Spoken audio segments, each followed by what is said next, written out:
आज ही Doubtnut app download करें। Doubtnut पर होगा अब आपके सभी मैथ्स, केमिस्ट्री, फिजिक्स और बायोलॉजी डाउट्स का सफाया।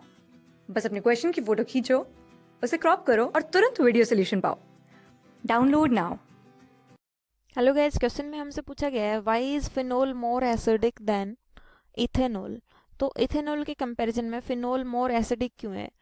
हालांकि दोनों में ही फंक्शनल ग्रुप जो है वो अल्कोहल यूज हुआ है, लेकिन फिर भी फिनोल मोर एसिडिक क्यों है? तो देखिए, प्रोसीड करते हैं एक्सप्लेनेशन को।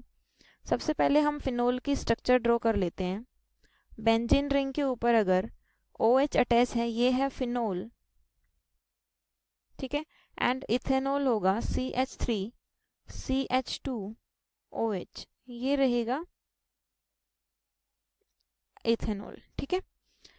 अब हमें बताना है कि जो फिनोल है वो ज़्यादा एसिडिक क्यों है इथेनॉल के कंपैरिजन में। बट जो फंक्शनल ग्रुप अटैच्ड है वो फंक्शनल ग्रुप दोनों में ही अल्कोहल अटैच है, तो हम ऐसा भी नहीं कह सकते कि फंक्शनल ग्रुप की वजह से, अल्कोहल फंक्शनल ग्रुप की वजह से फिनोल ज़्यादा एसिडिक है, क्योंकि इथेनॉल में भी फंक्शनल ग्रुप अल्कोहल है।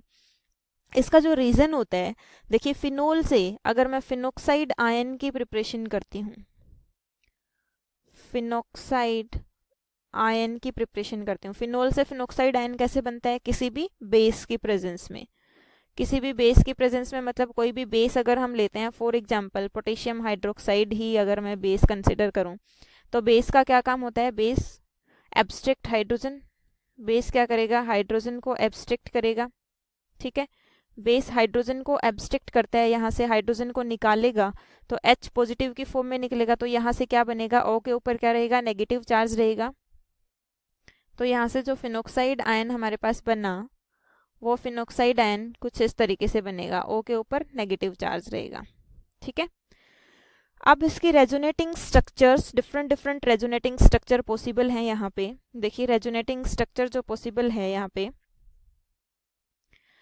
पे इथेनॉल में भी अगर इसको हम बेस से ट्रीट करते हैं तो यहाँ पे भी हाइड्रोजन एब्स्ट्रैक्ट होगी, तो ऐसा कुछ स्पेशल अभी तक कोई स्पेसिफिक रीजन नहीं हुआ है, क्योंकि बेस से इथेनॉल को भी हम ट्रीट करेंगे तो वहां से भी हाइड्रोजन निकलेगी और O के ऊपर नेगेटिव चार्ज आएगा, CH3CH2O नेगेटिव, ठीक है। बट इथेनॉल में resonating structures, further resonating structures possible नहीं है। फर्दर रेजोनेटिंग स्ट्रक्चर्स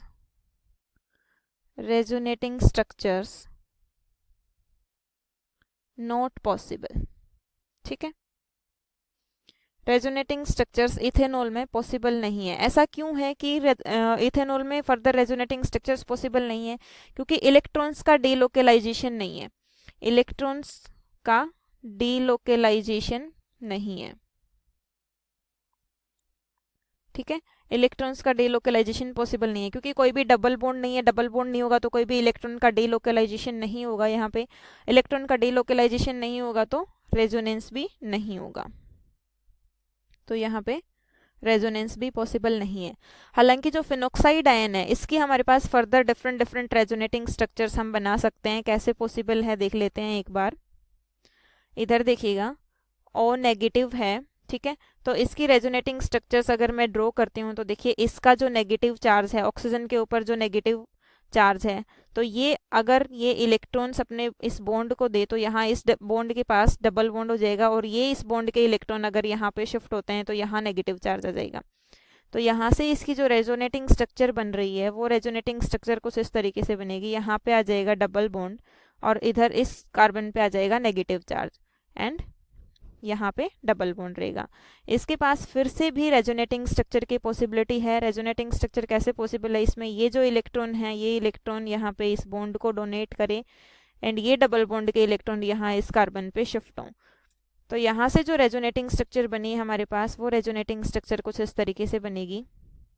यहाँ पे डबल बॉन्ड O, ठीक है। यहाँ पे क्या बन गया? हमारा बॉन्ड बन गया। ये बॉन्ड यहाँ पे पहले से ही था, एंड नेगेटिव चार्ज जो आया वो यहाँ पे आया, ठीक है।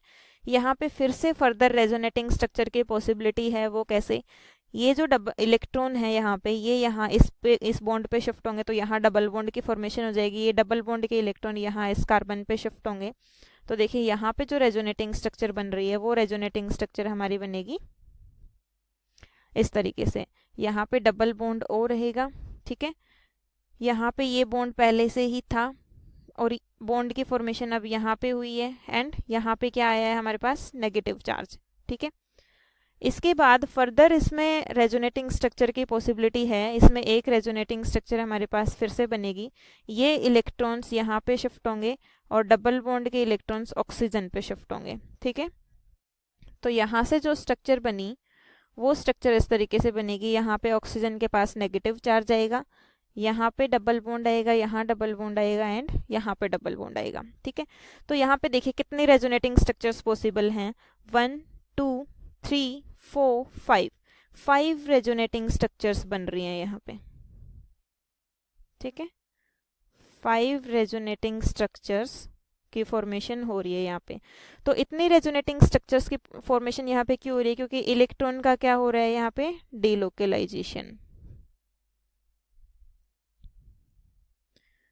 तो फिनोक्साइड आयन में डिफरेंट रेजोनेटिंग स्ट्रक्चर्स की पॉसिबिलिटी है, उन पॉसिबिलिटीज की वजह से यहाँ पे देखिए कितनी स्ट्रक्चर्स में ऑक्सीजन के ऊपर नेगेटिव चार्ज आया, यहाँ पे ऑक्सीजन के ऊपर नेगेटिव चार्ज है एंड यहाँ पे भी ऑक्सीजन के ऊपर नेगेटिव चार्ज है। तो जो मोर इलेक्ट्रोनेगेटिव एटम होता है, मोर इलेक्ट्रोनेगेटिव एटम के ऊपर अगर नेगेटिव चार्ज आता है तो वो ज़्यादा स्टेबल होता है और उस स्टेबिलिटी की वजह से यहाँ पे मोर स्टेबल होगा वो, और उस स्टेबिलिटी की वजह से इसकी एसिडिटी भी ज़्यादा रहेगी, acidity increases. So that's why we can say phenol is more acidic than ethanol. Reason हमने अभी डिस्कस कर लिया है proper, okay, thank you. Class 6 से 12 से लेके नीट, IIT, JEE मेंस और एडवांस के लेवल तक 10 मिलियन से ज्यादा स्टूडेंट्स का भरोसा। आज ही डाउनलोड करें डाउटनेट ऐप या व्हाट्सएप कीजिए अपने डाउट्स 8400 400 400 पर।